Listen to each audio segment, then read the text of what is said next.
Boy, you know what time it is. Welcome to the Bromigos podcast. I need it! Hey, how are you? Perfect. This is amazing. Welcome back, ladies and gentlemen. It's another episode of the Bromigos podcast, episode 61. It's the Hoochieman holding it down as always. Yeah, man. It's the Undercover Brotha. We are back. Our melanated menaces are not, that's a tongue twister. Say that 5 times fast. Are not here with us today. We fucked up the time for recording, and then everybody realized, oh shit, I can't make it. So Yeah, the pale power hour is back. it's the whiteout. The whiteout, the Mighty Whiteys returning once again. Your favorite, what's it called? Crackers. Favorite crackers. Your favorite crackers are back. Jesus Christ, Hunter. Your favorite saltines are back. Favorite saltines, your Ritz. Actually, no, Ritz is a little bit too brown for us. Saltines definitely fit that. But you know what? Matzah. We're fucking matzah crackers. That's what we are. Yeah. And we're not even Jewish. So Yeah, so we're missing Dante, we're missing Mike, and I have to say this because the other day Dante posted about, oh my god, this Popeye's biscuit, oh, it's so dry. Whoa, whoa, whoa. It's like, are people really people have this reputation for Popeyes with their biscuits, like their chicken's good, biscuits they're like, oh, it's super dry, oh, I hate it so much, but it's so good. It's like, am I the only one that doesn't think that the biscuit's dry? I don't know when the last time you've had a Popeyes biscuit, Matt, but for me, it's not that dry. It's got a good flavor. It's got nice buttery scent to it, but I don't think it's that dry. I can tell you're eating way too many chicken sandwiches to be fucking analyzing a fucking biscuit from a chicken joint. You need to stop. I told you this off mic. I was like, you're telling me about this fucking chicken sandwich. Like, you need to stop eating chicken sandwiches. You need to stop eating fast food. I do need to stop eating fast food, but I can't stop eating chicken, man. Chicken's so good. You can make your own chicken for literally a quarter of the fucking price of what you're paying at that drive-thru. You know that, right? I know. I sometimes I eat grilled chicken, but I don't know, man. If Mike was here, he'd be yelling at you for that. He would. What? You shouldn't be fucking out here just eating chicken sandwiches every day of your life. I don't eat it every day. You eat it a lot. Eat it a lot. Not too much. All right. It's not chicken sandwiches, but chicken in general, I eat a lot. Occasionally, I'll have a chicken sandwich. But anyway, what I wanted to say is, here's this Popeye's biscuit right here. Right? Fuck, you're actually going to do it? Yeah. It's not that dry. People just over-exaggerate the shit out of a Popeye's biscuit. Listen, if he dies on fucking camera right now, if he dies on camera, I'm calling 911. Hunter, what's your address? I need to make sure that you're okay, my guy. I'm good. Yep, just keep chewing. Just keep going. No water, no nothing, by the way. No water, no nothing. We're going to let this roll. It's perfectly fine. Anyway, while I'm eating on this biscuit, Matt, you had a fun weekend last weekend. Let's save my weekend. I want to say that for the next part. What do you got going on? First of all, how are you doing? It's been a while. What do you got going on? Anything new? How are you doing? I got this Popeye's biscuit going on. Are you choking yet? Nope. He's alive? Mm-hmm. Remember, you can't have a sip of water, no nothing. That's fine. I've done it without sipping water. I don't even know what to say at this point. Huh? It's not that hard to do. People over-exaggerate the shit out of this. Maybe you just have a really good Popeyes that makes really good biscuits, because I'm seeing people complain nonstop about it. But then again, internet hive mentality just to get clicks and likes is very prevalent, as we often clown on this show. So what do you got going on? So you mentioned something to me that's interesting. So you haven't watched a single Sixers game all season yet. It's like 8 or 9 games into the season. I think there's 7 games into the season. But I've seen highlights on social media. I have not sat down and decided, you know what? I'm going to waste 2 hours of my life watching the 76ers, because after the last few seasons, they're just second round exits. And it's like, what's the point of watching them in the regular season being like, oh my God, they're so great. They're so great. And then they get to the second round of the playoffs and then they just do nothing. They shit the bed. So I decided, all right, I'm a Thunder fan for the season. Love what Shai Gilgeous-Alexander's got going on. Josh Giddey, Chet Holmgren. Also, shout out Isaiah Joe, who was a former Sixer, and they let him go. They let him go. Thunder pick him up, and he's top 5 in NBA in 3-point percentage. So, wait a minute. So you completely just now I understand why you're talking about the Thunder now, because that's all you've been watching. First of all, how the fuck are you even watching Thunder games? Are they on? They're not even on national TV. You can find places that stream illegally, baby. You can find. Do not incriminate yourself on this show now. What? Everyone does it. I know everybody does it. I'm fucking with you, but yeah. Anyway, like, that's how I watch. Just gotta make sure you don't incriminate yourself. Is all. Who cares? But yeah, that's how I watch him. Or you know what, my friend. What he'll do, he'll have Discord up and he has YouTube TV, and he'll just do like a quad box of different games. So that's how I watch him too. That's actually hella smart. I'm not gonna lie. It's very smart. It's very good. That's hella smart. Very great for Saturdays in college football. Oh yeah, because there's like 5 different games on at once right now. Speaking of in the NFL too. Something I wanted to mention with college in a second here, but bro, first of all, are you good? You're still good? I'm still eating. I'm good. Okay, he's alive, everybody. By the way, you have to watch the video to understand this. Like my reaction, I'm like, I'm shocked you're still alive right now. I'm like, fuck me. Guess I'm not calling the ambulance today. It's not that difficult, man. So, but here's the thing though. Why? You made a specific bet online to yourself. Why haven't you watched the Sixers so far this season? Which is ridiculous, by the way. I think I've already said it. Where they disappoint in the playoffs. It's not even that. It was no, you're wrong. I remember. What was it? What was it? It was because Bryce Harper walked into Game 7 with a Sixers. Oh yeah, jersey. yeah. And you said the new City of Brotherly Love jersey, which I now knowing the message, I can kind of understand it, but at the same time, it's like, why would you do that? That's still an ugly jersey. I don't care the message behind it. And then he went in with Game 7 in that jersey, Pat Beverly jersey. And then they shit the bed. So Philly shit the bed. It's like, all right, I can't do it. And you tweeted, if they lose this game, I'm not watching a single Sixers game all season. Yep. And so far, so good. I told you, I'm going to hold you to that now. You can't just be saying shit like that and be like, oh, I can backtrack this. Nope. You've been talking shit about the Sixers all off season. You can't sit here and backtrack now. Nope. Standing my ground. I'm here because I won't make you forget. That's fine. I don't forget. I have good memory. An elephant is what you are, my friend. Yeah. Well, you just saw that. I just ate a Popeye's biscuit on camera. He's alive. Still no drink, by the way. Still no drink. I don't need no that. Drink. Well, no. Is your? Never mind. What? Whoa! Hold on. I was going to ask a sus question. We're not going to do it. We're not going to do it. I stopped myself this time. But yeah. So the Sixers, they're 6-1. They're atop the East. Still too early in the season, but it's like, how? Like, how are they doing it? Wait, what's the record? They're 6-1. Really? They won 6 straight. Who's the one team that they've lost to? They lost to the Bucks on opening night, but that doesn't surprise me. I think that was a close game too, where people were like, "Oh my god, well the Sixers actually look good, but the refs suck." I think everybody's going to complain about the refs. Even I complained about the refs with the Knicks games. The fucking what was it? One of the games this season so far, there was a couple of I don't want to say egregious calls, but they were sus to say the least.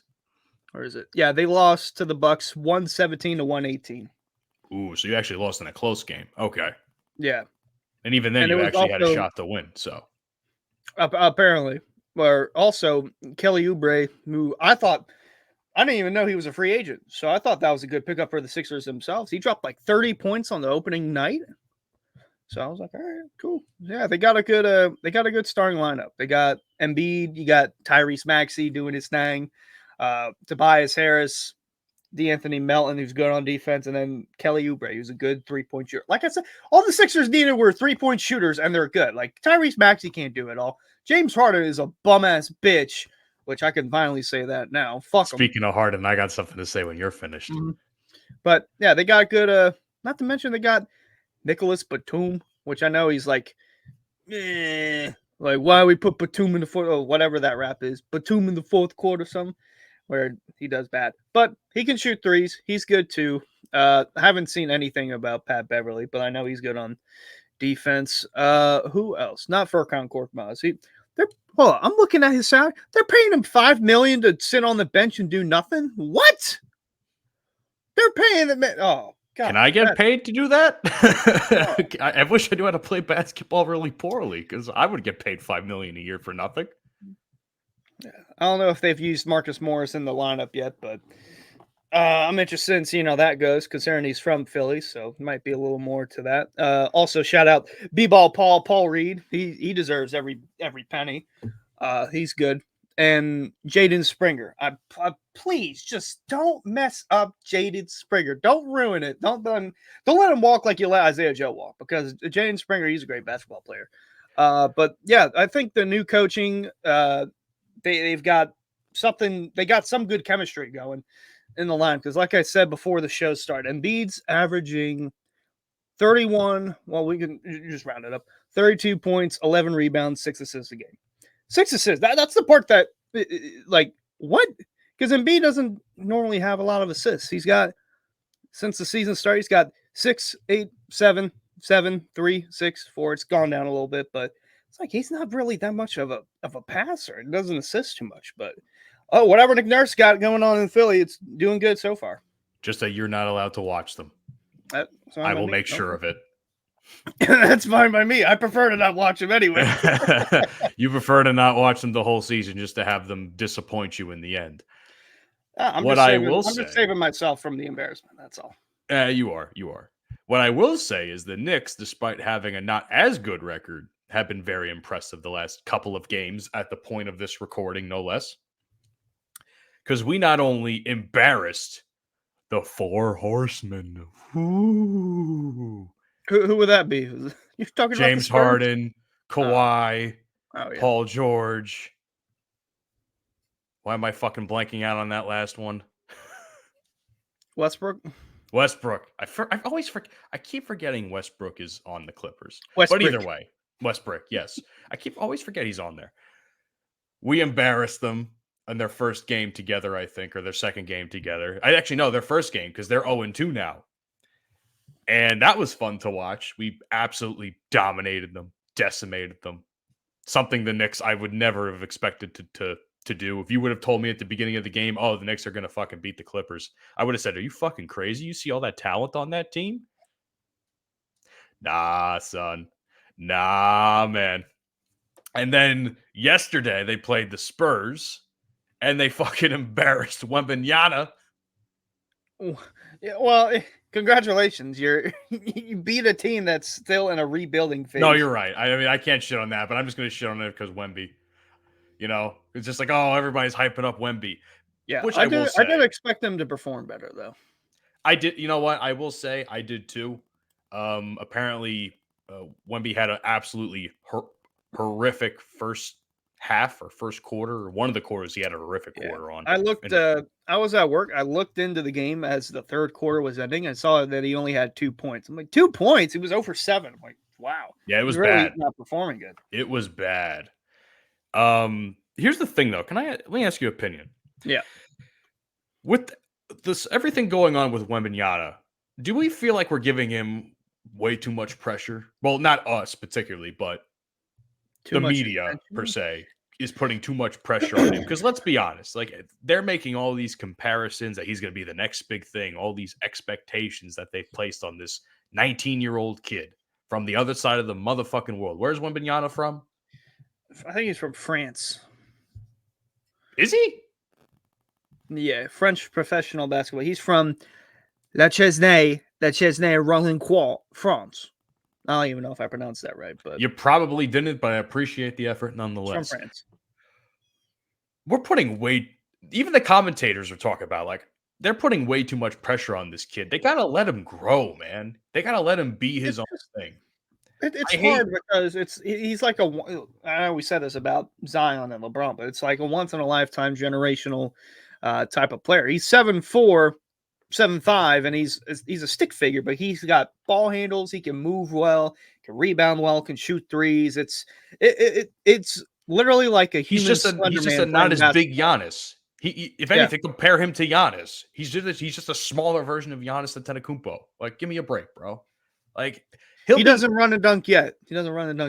No, but I'm sure he will down the line. But they gotta I feel like when LeBron has come into the league, well, ever since LeBron has come into the league itself has been looking for the next LeBron, so to speak. Yeah, because I mean, LeBron, he's not going to be in the NBA much longer. As much No, as, I as much get as I hate to say it, but yeah, I they give need it that. maybe 2 They need years. that next. They need that next player that they can market. That's why they tried Zion. He's had these injuries on and No. off, and then Victor Wembanyama. It's like, whoa, hold on now. This guy moves like he's 6 foot, but he's 7'5" or something. But then why wouldn't they just market Giannis at that point? Because think about it like this: they basically marketed LeBron and Curry at the exact same time because they were both really hot at that point.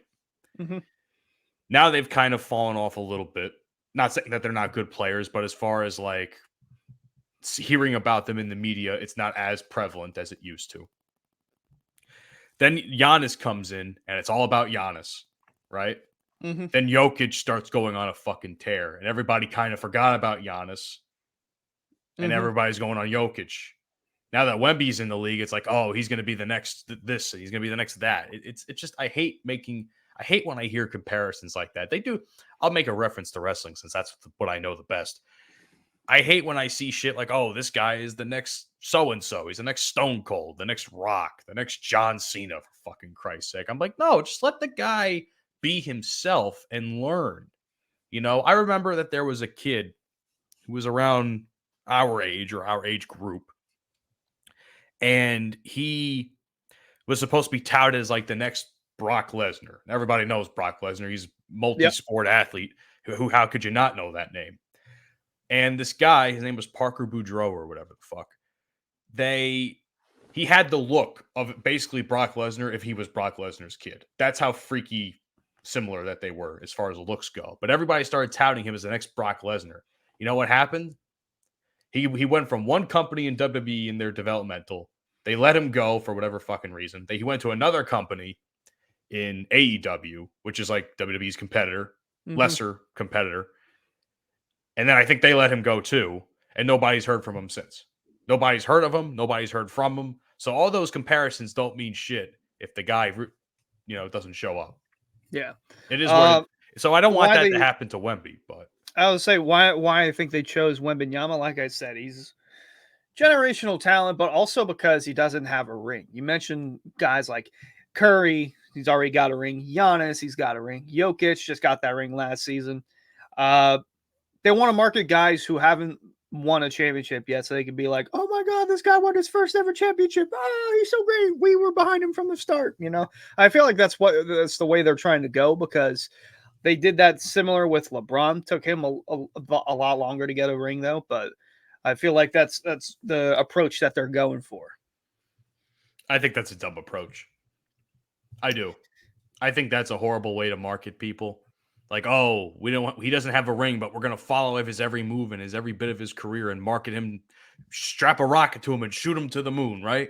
Hey, it happened. And then he wins a ring, too. And then everyone's gonna fucking forget about him when the next big draft pick and the next big generational talent, so to speak, comes in.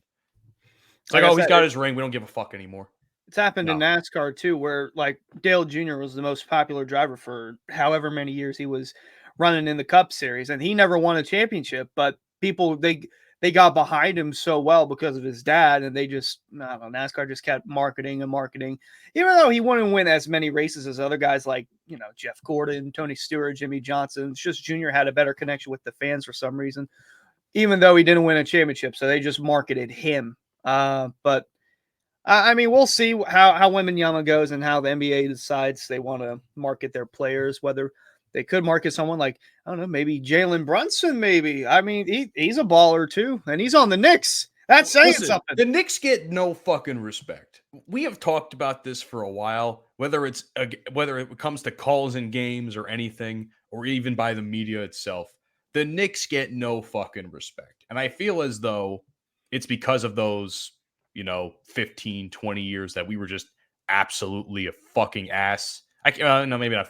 Let's say 15, 10, 15, because we had Melo and we did pretty decent when he was around. But even then, we've had sparks and glimmers of hope here and there. And then we just shit the bed for some reason, for several years at a time, getting absolutely embarrassed. And I feel as though we have a lot of good players that the league can market to. Jalen Brunson's one of them. RJ Barrett is another big name. Well, another name that we can use. He's had a good start to the season. He's had a very good start to the season. I think he's the leading scorer on the Knicks. I'm pretty sure he is. Him and Brunson, I think, might be top two if I'm not mistaken. And Julius Randle, when he wants to play good, I guess he'll put up some numbers as well. But that's if he wants to play good and not play like a fucking dumbass. Everybody knows my feelings on that. But I got really heated there for a second. I had to calm down. I had to calm down a second. I had to be like Mike last week. I had to be like Mike when he was getting all rowdy at me when we were talking about the soccer. I had to like chill, take a chill pill. But I agree. The Knicks should also have, and I'm not just saying this because I'm a Knicks fan. I feel as though the Knicks, the team that we currently have right now, is a very marketable, quote unquote, underdog or dark horse type of team. And I think we get slept on because there's guys like Wemby, Giannis, Jokic, LeBron, Steph, even Embiid, because he's in the East, and even Jason Tatum. How can I forget Jason Tatum?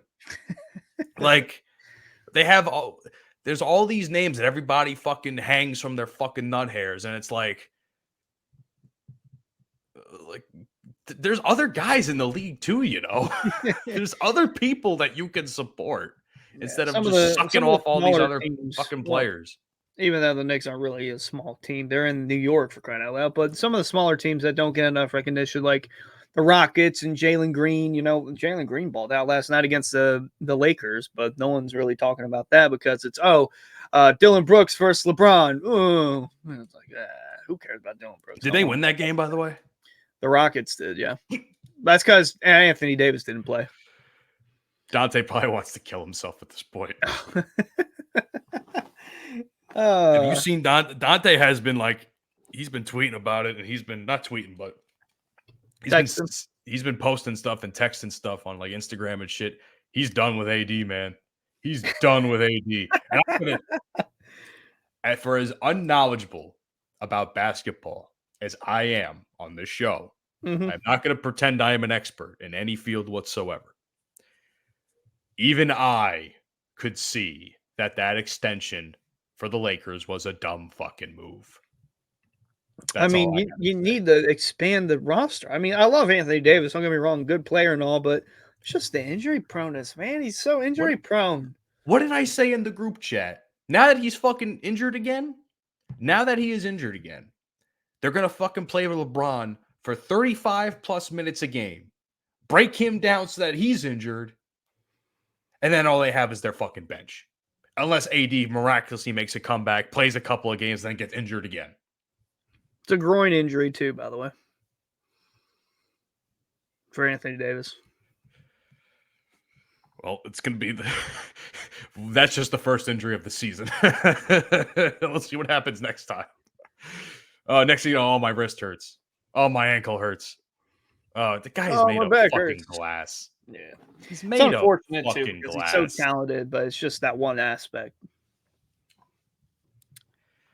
I'm sick of hearing about AD at this point. Because at this point, the Lakers did it to themselves. I don't feel bad for them. I'm sorry, Dante. I don't feel bad for you. I don't. I can't. Your organization's a fucking shithole. That's like a Knicks. That's like an early. That's a mid 2000s Knicks fucking move that you did. Extending him. I went there. Yeah. He's going to have some words to say about that if he hears this. Hell, he's going to be like, oh, man, you Knicks suck. Yeah, no shit. Tell me something I don't know, please. It's like, man, shut up. You're a Knicks fan. You don't know nothing about basketball or something. Something along those lines. But Oh well, that's the NBA stuff. I think we'll touch up on the NFL now because of a lot of injuries that have been happening throughout the season. Some of them are like too similar. Like players, Matt, you mentioned tear their ACL. But what I was Or looking their at Achilles, which is apparently is not the same thing. no, it is I thought it was the same thing. I'm like, oh, there goes any hope I had as far as a biology major. no. He is that's not the same thing. Achilles on the back of the foot. ACL is in the knee. But one of the bigger injuries is the Achilles injuries because it's been happening all throughout uh, this season. Some of the big names that have had it, uh, Aaron Rodgers did it 4 plays into his tenure as a New York Jet. J.K. Dobbins had it in Week 1.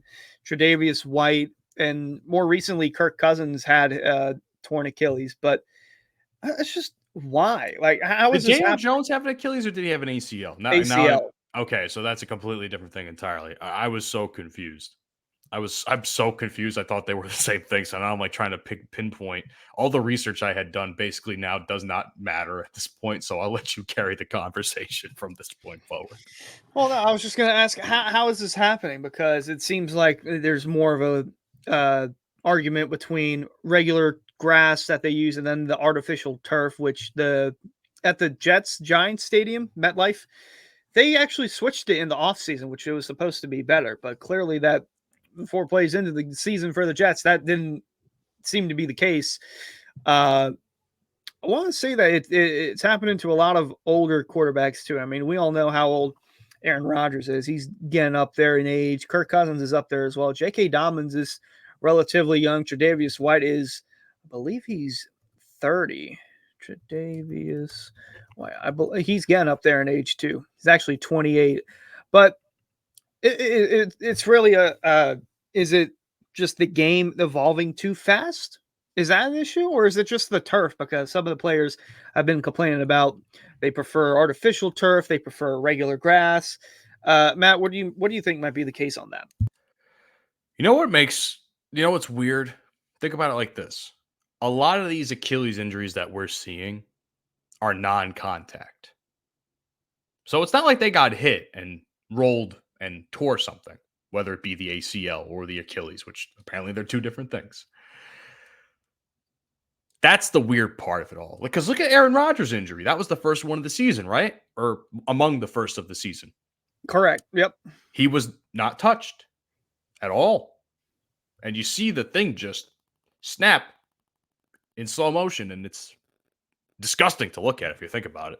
Same thing with Kirk Cousins. Kirk Cousins was another one I saw that he had a torn Achilles. And same thing. Non-contact, snapped. It's weird. It's bizarre the amount of injuries that have gone down as far as both ACL and Achilles injuries go. Because it seems like every week it's, oh, this one tore their Achilles, out for the season. This one's ACL is gone, out for the season. Look at Daniel Jones. Paid him fucking what, $45 million a fucking year or whatever?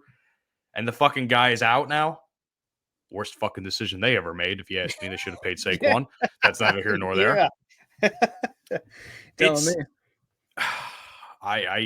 It's it's astounding how many stars. That's the other thing. How many stars are the ones getting hurt?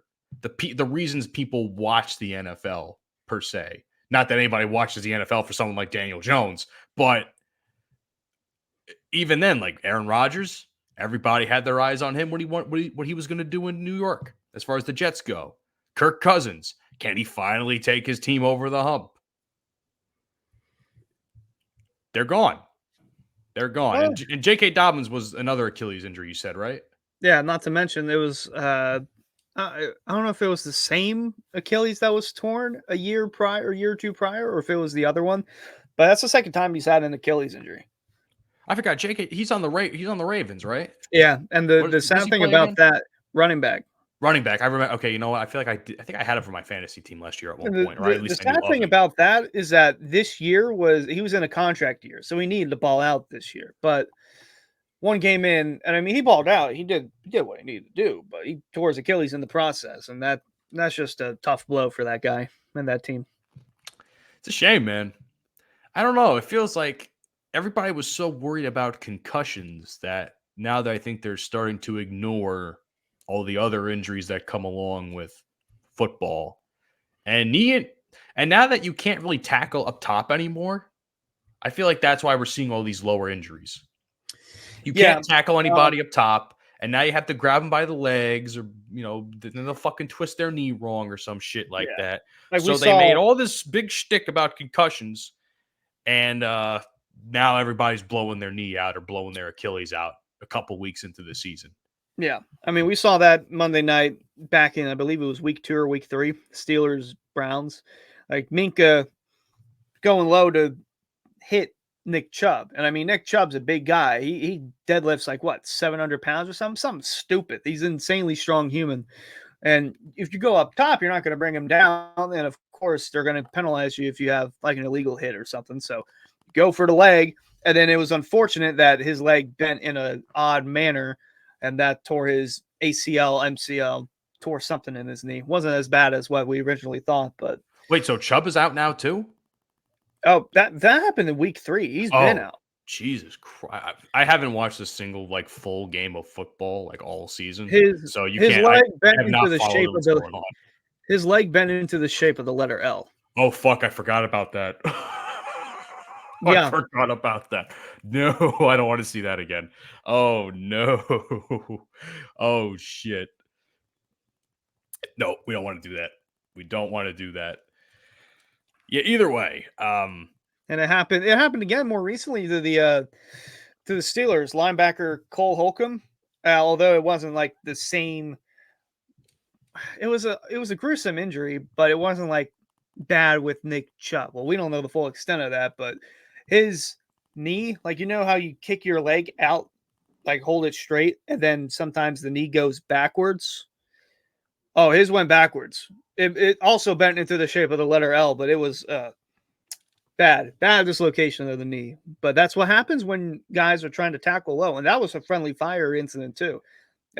Players trying to tackle DeAndre Hopkins and go low ended up missing him, got teammate Holcomb, and then his leg just bent in an awkward manner.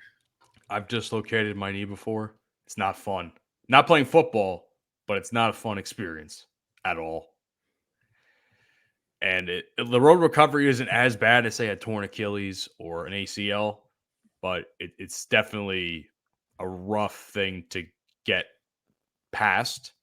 And I can definitely say that the road, I could definitely say, and maybe my injury just wasn't as severe as, say, some of these hits and injuries that you're talking about.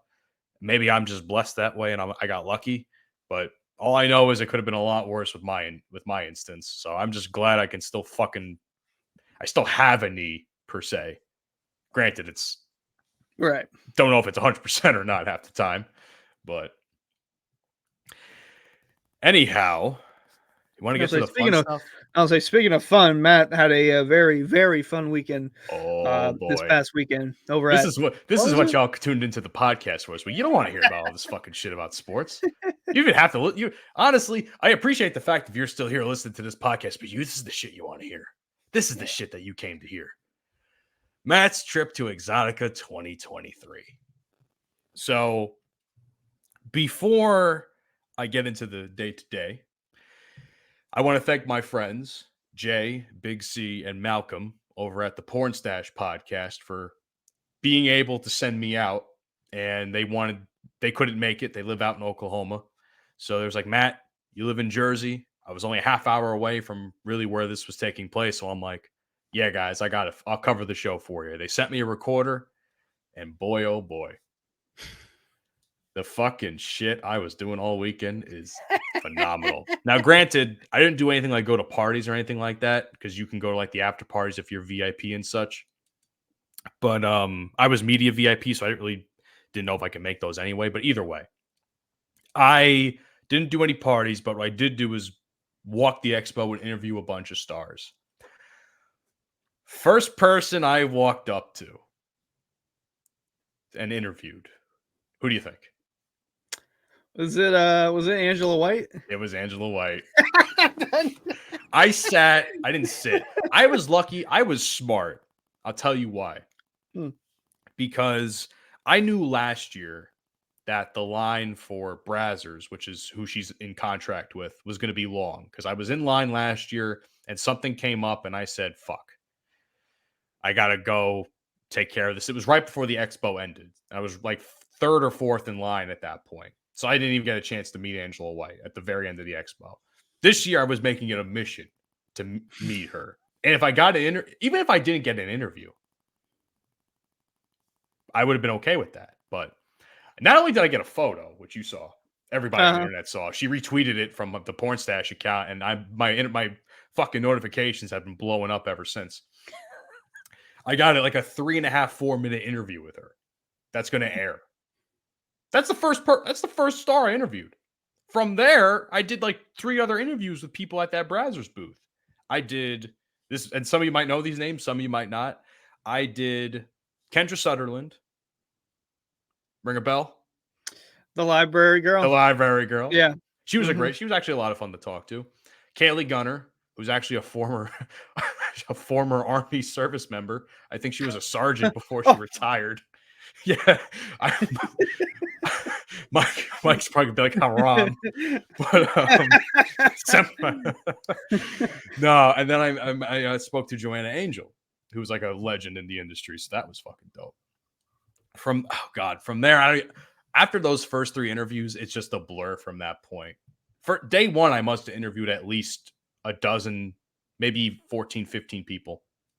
Not even lying to you when I say that. Oh, I believe it. Is like what convention is that? Is it like a big expo? It's Exxxotica. So Exxxotica is a adult film convention, deals with other stuff as far as like sexuality goes. They have like seminars. This is for anybody that hasn't been there, which you should if you can go to one in your area. They do like seminars. They have porn star booths. They have like, you can buy sex toys if that's something you're into doing. All of it's very friendly in a sense. It's very industry friendly, and I enjoyed being a part of it. I didn't buy anything because I didn't feel the need to. I was also spending all my money on fucking photos, so that doesn't help me either. That's where all my budget went to. So yeah, so like that first few days, that first day was like a blur to me. Like after those first 4 interviews I did, I don't remember what the fuck I did after that. I'm not gonna lie to you, because it was just go, go, go. I will say this much. I did see a good friend of mine, one of my good buddies, someone I went to high school with, no less. He and I saw each other. He goes to the show every year as far as I've been there the last few years. And no matter how long I haven't seen him or haven't talked to him, it's like we haven't missed a beat, Everybody should have friends like that, where you just don't, if you don't talk to him for a while, you see them and it's like, bro, how you been? You get the bro hugs going in. He's doing his thing. Might be the last time I see him in general, because he's going to be moving out to like Vegas soon as like his home base, or LA, one of the two. He said 2 names, I forgot. Yeah, but my buddy Flock, he's a great guy. Someone I was in the trenches with when I was in a culinary vocational school back when I was in high school. So, or on the line, I should say, instead of in the trenches. But great guy, man. And I'm happy that he's doing well. I'm happy for his success in the industry. I couldn't say enough good things about him. From that point, day 2 was a little bit quieter. I kind of took it a little bit easier that day. I still did a shit ton of interviews because Jay and Big C are texting me all weekend. Like, hey, could you get an interview with this person? Hey, could you interview with that person? Could you do this? Could you do that? And I was like, I'm going to try, but God damn it, I am one person.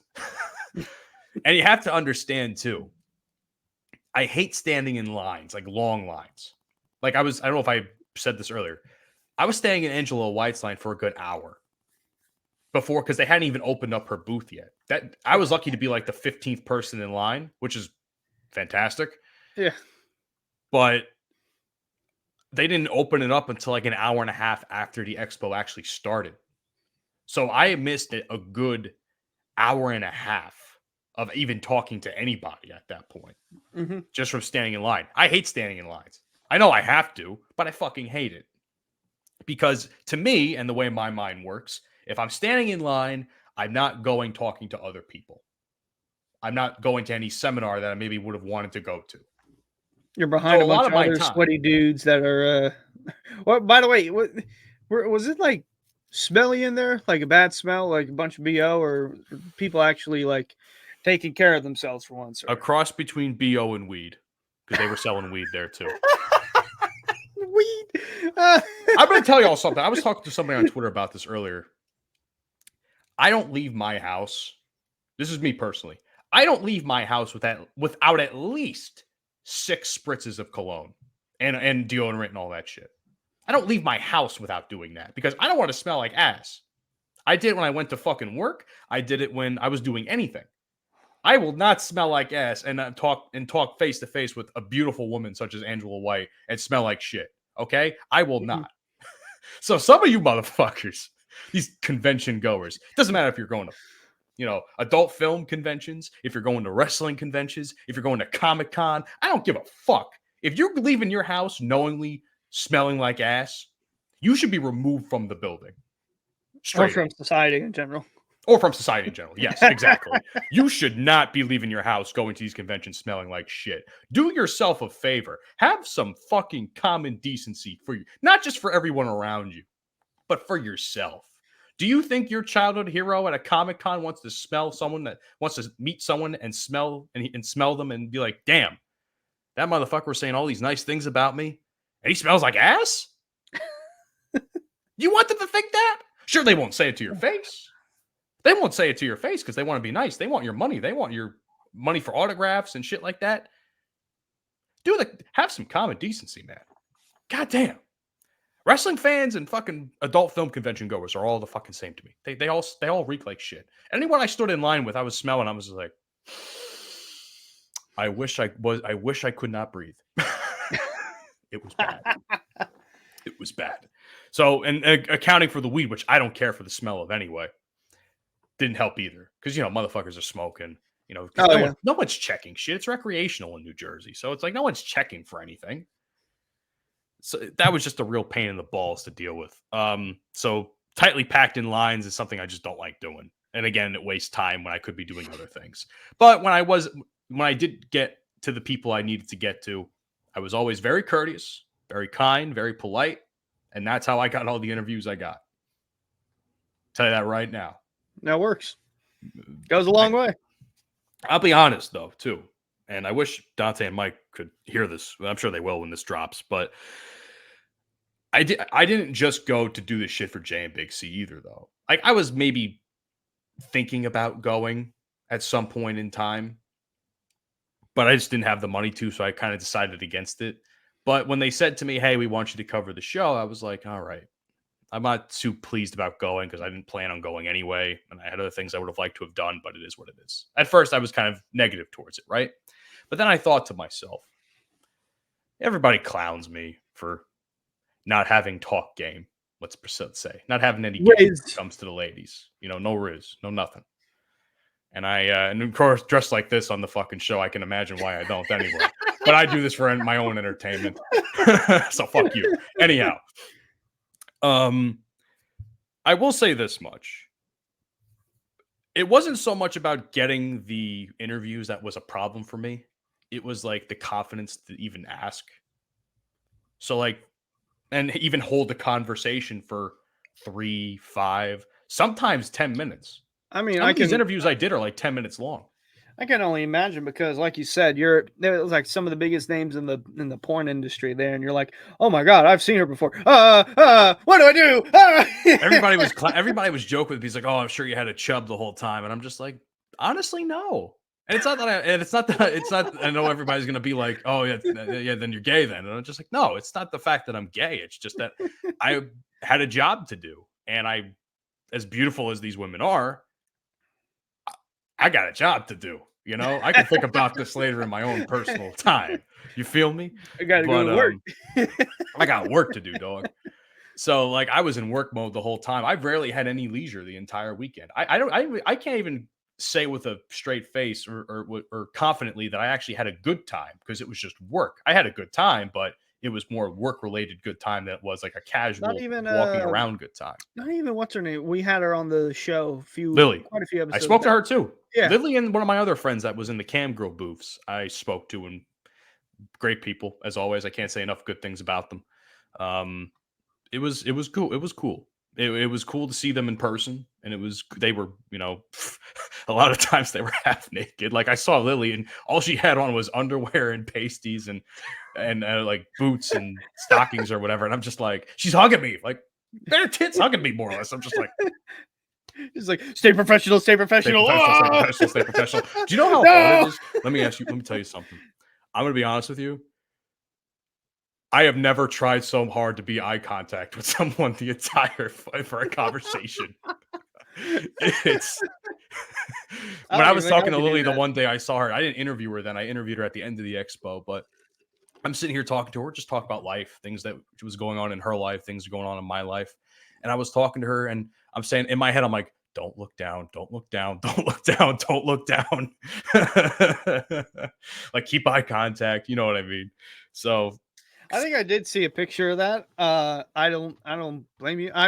Honestly, I probably would have broken like maybe once or twice or maybe several times. oh yeah, I mean, like, you're gonna take a little look down because they are technically they're technically not naked, but they're very, very scantily clad. So obviously you're gonna fucking take a look every now and again. But but either way, I got off on a tangent. Back to what I was saying about the confidence. For me, it was good because it built up confidence when it just came to talking to people in general. I have a problem with that. I admit that. It's been painfully evident on this show sometimes. And sometimes I let my awkwardness and my quote unquote perpetual foot in mouth syndrome get in the way of sometimes. But at the same time, when I got comfortable, because let's keep in mind, the first 4 interviews I did, I just talked about. You know how fucking nervous I was? I was cool on the outside, but you know how fucking nervous I was on the inside? Once I got through that, I realized to myself, I'm good. I'm clear. I can do this. It was more or less proving to myself that I could hang, not even in the industry, just in general when it comes to broadcasting, media, doing interviews in general. It was proving it to myself. That's why I went in the long run. Obviously to help my buddies, but for personal missions wise, it was for me to prove that I could get the confidence back. So that's that. It was a great weekend. It's something I won't forget for a long time. Some of the aftermath of that, oh boy, me and Mike I wish I could talk about it, but I'm not going to talk about it without Mike here. Here's what I will say. And I know people that listen to our older episodes when we talked about some of the LGBTQ stuff, and they can consider it bashing in a way. I will say this much. I did have conversations with people part of that community throughout the weekend, and I would ask them questions along the lines of some of the things that we would talk about. And whether or not they take those questions respectfully, I really didn't let on to that. I couldn't catch on to that or not. But they answered like some of the questions I would have. And it was a respectful conversation in the long run. At least I tried to have a respectful conversation to the best of my ability. Mm-hmm. We are not perfect. None of us are. And when someone says, hey, I disagree with what you said, and they don't give us reasons for it, I can't, and they don't, and they choose not to educate and have a conversation when they're the ones calling out, hey, you're wrong. Okay, that's great. I'm wrong. I could admit I'm wrong. Sometimes some of the things we said could come off a little bit harsh. Why am I wrong, though? I'd like to know. Let's have a conversation about it. When you willingly don't do that, when you know that when you think someone's wrong and they ask you why, and you don't answer that question, that's a cop-out. Because it's like, all right, well, if I'm doing something wrong and I don't know what I'm saying is wrong. At that point, it's just outrage for the sake of outrage. And I don't stand for that personally. So it was also a personal mission for myself to have conversations with people because I was seeing transgenders all over the place. I was seeing people who looked like they'd be a part of the LGBTQ community. And you know what I said in my head? I'm like, they're in a safe space to do whatever the fuck they want. This is the type of convention that they can do that.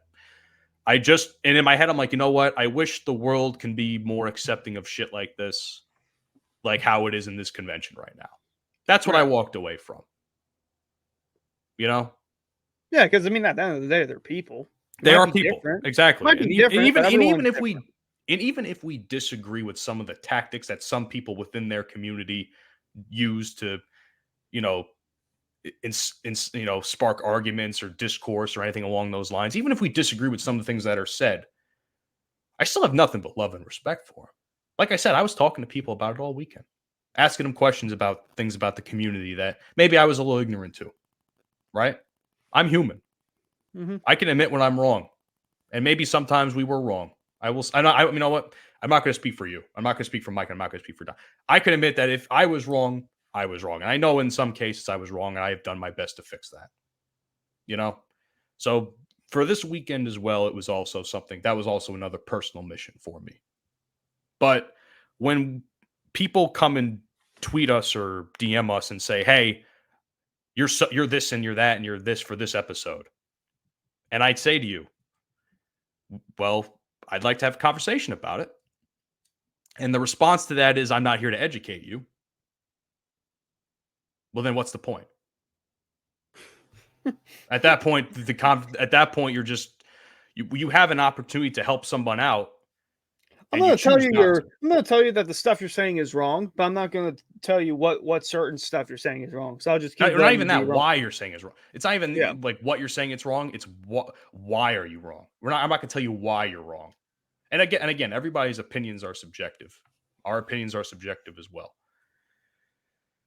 Don't sit here and then cry wolf. And then when I say to you, let's talk about it, you're not going to do that. That's a cop out, in my opinion. You can't complain and cry wolf. And then and then myself or someone in the show like you or Mike or Dante, they say, hey, let's have a conversation about it. Why am I wrong? We don't have to do it publicly either. We don't even have to do it on the show. You can just tell me here in this DM chat why you think I'm wrong. And the response is, my job isn't to educate you. All right. Well, what is your job then? Huh? And why? Yeah. So I walked away from this, no matter what anybody feels about some of the things that we said, I walked away from it personally feeling better about my views on things like that. And I realized where I could have gone wrong in some cases. That's me. I can't speak for anybody else. I'm not going to speak for you. But that's all I'm going to say. Well, so at this point, at the end of the day, I'll say right, at the end of the day, if you get your face fucked a little too many times, you do tend to, as Antonio Brown calls it, catch the energy. See, I'm not even going to say that. It's not even that. I think to me that comes off as ignorant. I'm not going to lie to you, because someone that speaks to these people on an almost daily basis and have made friends throughout this entire fucking expo. I made new friends with porn stars. That's entire expo. I'm not going to have you say that, at least, because that's just not right. It's not about getting face fucked into oblivion and then realize and then being an asshole. You know, it's not about that. It's just, how they were brought up, I guess, or how they view things, and maybe how they just don't agree with how we view things. Yeah, that's true. Everybody's got their own. Everyone's got their own opinion. Yeah. At this point, I'm just sick of fucking talking about it. This is the last I ever want to talk about it. Honestly, at least for me. I don't know about anybody else. I won't speak for anybody else. I'm sick of it. I'm just as sick of it as you are. I'm tired of it. I lose sleep at night because of it. Because I'm sick of fucking people I'm sick of people coming at me specifically. I don't even think anybody's coming after you guys. They're coming after me specifically. Yeah, that's fucking with me, dude. Yeah, that I don't agree with. You shouldn't be the poster boy for everyone to bring all your comments, questions, and concerns to.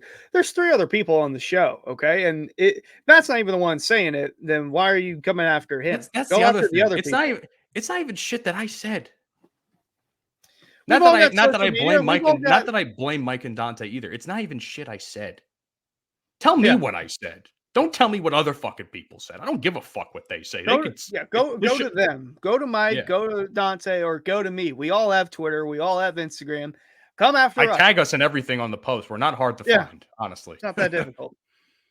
Yeah. So, well. I can walk away from this expo feeling a lot of different emotions and a lot of different feelings. That's all I could say. Confidence is obviously one of them. Motivation's another one of them. Just my own self, the things that you always clown me for, the Riz and shit. I mean, if I can get Angela White to do a fucking interview with me, I can talk to any woman in the world right now, right? At least in my head. At least in my head.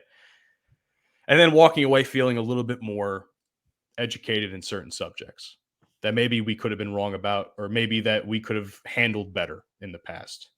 But then again, that's just my subjective opinion. Do you have anything you want to touch on before we wrap up? Yeah, I haven't talked about it yet, but have I mentioned how confusing the Steelers are? I just realized that you guys fucking suck, by the way. Like, we suck. Giants suck. I know we suck. I admit that. You guys are fucking terrible. We just, I don't know how they managed to do it, but they somehow had their best game under Matt Canada this past Thursday. I don't know how they did. No, they won. Oh, they won. Okay, so I can't say you suck, but you guys still do suck offensively. They opened it. They got the game. They got the game rolling, and typically what they'll do, they'll defer the coin toss. Like they'll defer. Like, oh, you won the coin toss. You want to receive? No, we'll kick it. So they receive in the second half. No, Pittsburgh said we want the ball to start the game. It's like what? Okay, and like I said, Matt Canada made the decision to go from high above the field, like in a booth, to on the sideline. And on their opening drive, they went down the field and scored a touchdown for literally the first time since 2020. It's been that long. Or 2019. Either way, it's been way too damn long. And they actually had a good game. But again, this doesn't help me because they're still such a confusing team. They're 5-3. I don't know how they're 5-3. They have a wild card spot. This team just confused. Again, the defense is great. Offense is inconsistent, but last week, like I said, they had their best game. But that's all I got to say. Hopefully they can keep it up, or they might just bullshit their way to another 500 record and miss the playoffs. But I don't know, man. I'm just at a loss for the Steelers.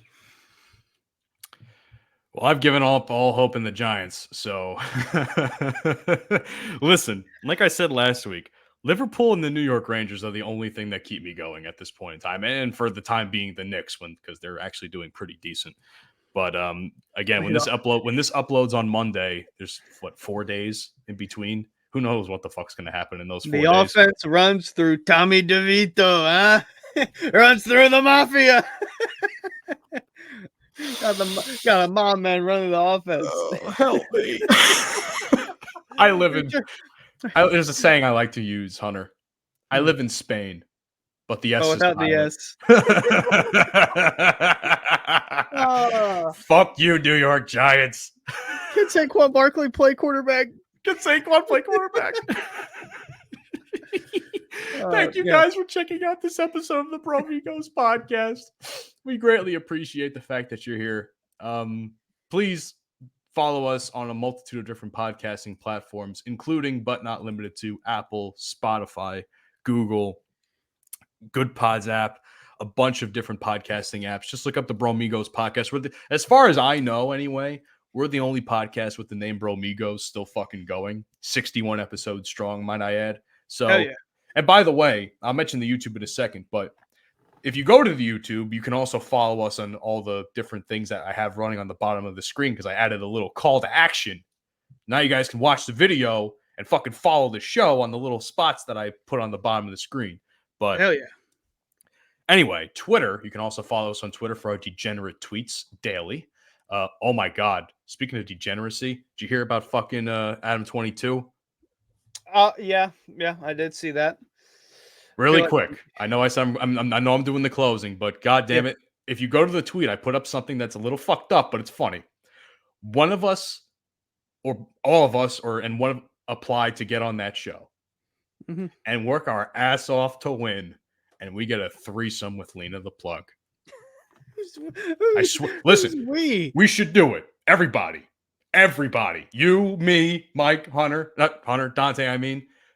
Everybody applies, and we'll see who fucking wins. I think we should do it.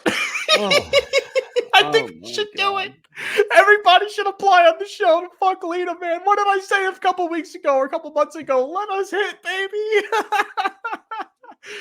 Bromigos gangbang, let's go.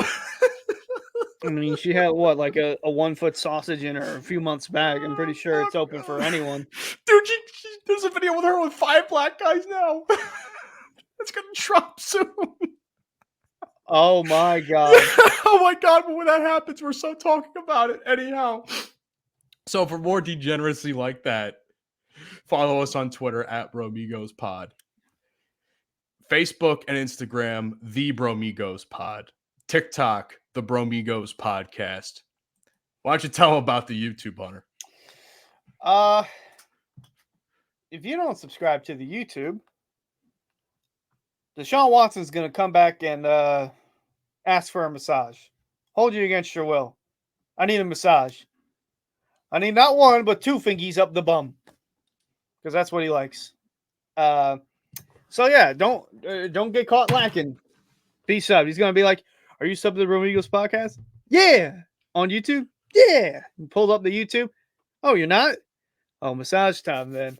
You don't want to be caught lacking. Which, by the way, I had an interaction with a Browns fan on Twitter because we're talking about spoiled fan bases, which we'll touch up on that in the next episode. But he said that oh, they're talking about you as in like Steelers fans having a spoiled fan. Being a fan of Steelers football, if you've watched any of the games this season, they make no sense whatsoever. They lose games they're supposed to win, and they win games they're supposed to lose. They make no sense. The Browns, you paid a guy $230 million to be a worse quarterback than Kenny Pickett. That's all I got to say. Also, Deshaun Watson, although he's had 4 wins this season, his 1 loss came to the Steelers. Case closed. Your team is shit. Fuck Deshaun Watson. Fuck the Browns. Don't get caught lacking. Subscribe to the Bromigos podcast on YouTube. What is wrong with you? What's wrong with you? God damn it. They're still trying to figure it out. Doctors don't know. Hey, also, by the way, every Sunday, 11 o'clock or 10 o'clock, excuse me, Central Standard Time. I think I got to fix that on the bottom there. 10 o'clock Central Standard Time. Bromigos episodes get syndicated on a Full Swap Radio network. I actually had the pleasure of finally meeting the owner, Cole, over the weekend because he was also at Exxxotica. And he loves the show. So if he loves the show, what the fuck are you doing? Hit subscribe, goddammit. We're out. Peace. See you.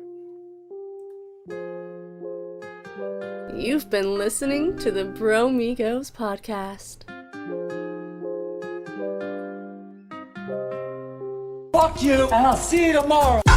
Alvina! Alvina! That's okay! She'll be back. Another